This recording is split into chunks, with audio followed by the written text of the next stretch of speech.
Now, a little disclaimer before I start this video, and this is because I get so damn tired of people asking me this in my DMs that it's like that one customer who always asks the same question after I answered it for the person they were in line behind. So let me tell you this right now. There is not one single ab exercise nor machine that you see in the gym or in these stupid infomercials that is guaranteed to get you a ripped, chiseled, and good-looking six-pack. The only way you can do that is by 1, building up your abs, and 2, stripping away the fat from your midsection so you can actually see the muscles. And you do that by being in the caloric deficit, which I will go through all this fat loss in a later video. That way I am not ranting for like 15 minutes on this subject because there is so much misinformation out there, it just pisses me off.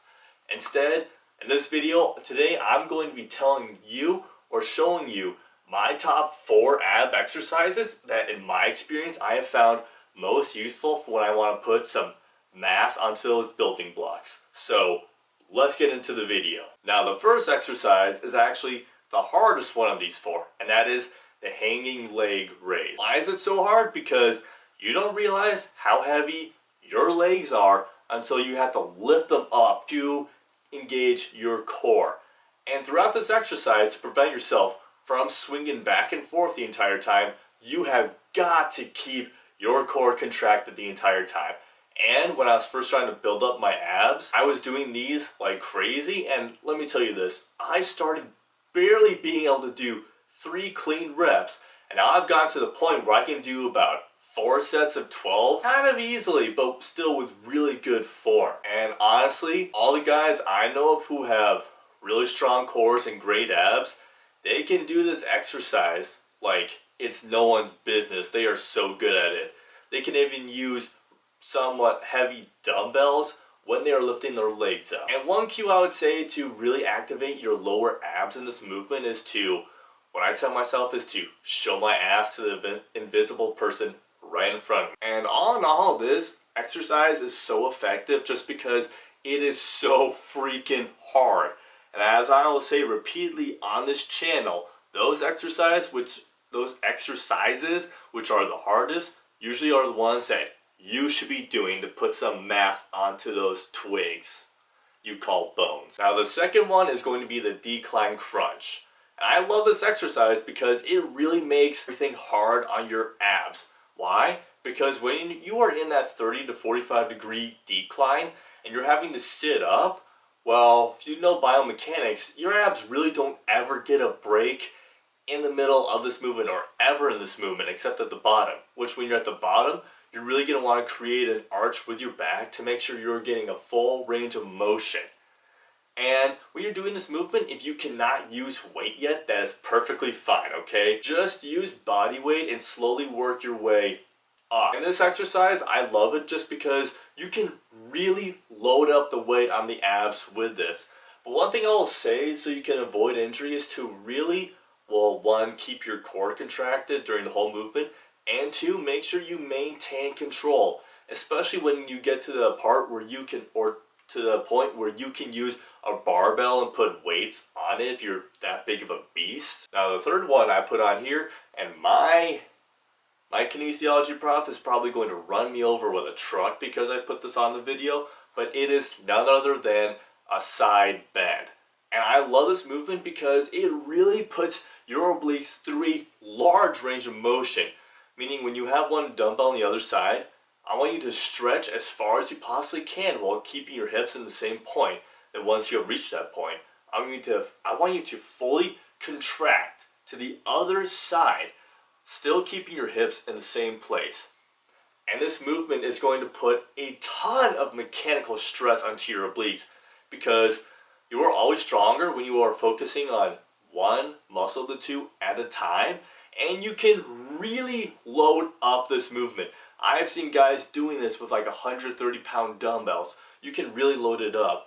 But always make sure that you are standing straight up because if you are not, you will cause a significant back injury. And yes, I know this from experience. And now number 4 is none other than an exercise you see everyone doing, but no one takes advantage of what the movement can really do for them.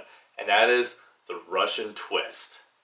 And this movement, as you see in the video, I'm keeping my feet on the ground to somewhat help stabilize myself. That's what happens when you start getting up there in weight. It kind of gets hard to keep yourself stable without your legs. And I personally do that because I feel there's an advantage being able to go heavier in the movement that way and place a greater mechanical stress on my obliques. And also, when you were leaning back at that 45-degree angle, you really had to keep your core contracted the entire time. And all you do is just grab a weight and you twist from one side to the other, making sure you're getting a full range of motion. And like I said, you can really load it up with this movement. Use a barbell with a landmine attachment, a dumbbell, plate, or if you can't really do any of that yet, yes, it is alright if you use just your body weight and twist from side to side.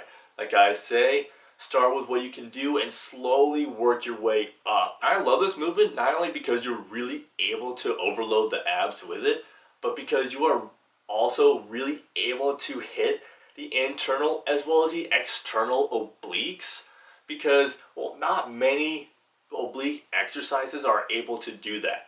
The side crunch really isn't able to do that, which is why I love the twist. I always put some form of twisting movement into my workout. And before I get a lot of comments in the comment section below, let me just tell you, I know there are plenty of other exercises out there that will help you get good building blocks, or as I should say cinder blocks for abs.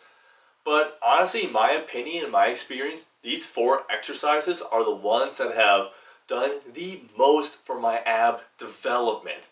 And I also feel like you are able to overload your muscles quite a bit with these movements. And when I was trying to build up my abs, I did these movements religiously, and my abs really were built because of that. And with these movements, you really want to be doing about 4 sets of 12 to 15. And just like with any muscle, if you want to make it bigger or reveal it or bring it out more, you're gonna have to use heavy weight. Because if you get stronger with a certain muscle part and a certain lift, I cannot talk right now, then yes, that muscle will get much bigger. Once you strip away all that fat, it will show more. So I hope you all did like this video. Feel free to drop it a like.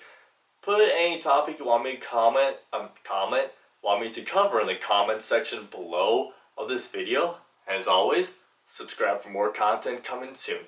And to all my current and future Saiyans out there, keep kicking ass.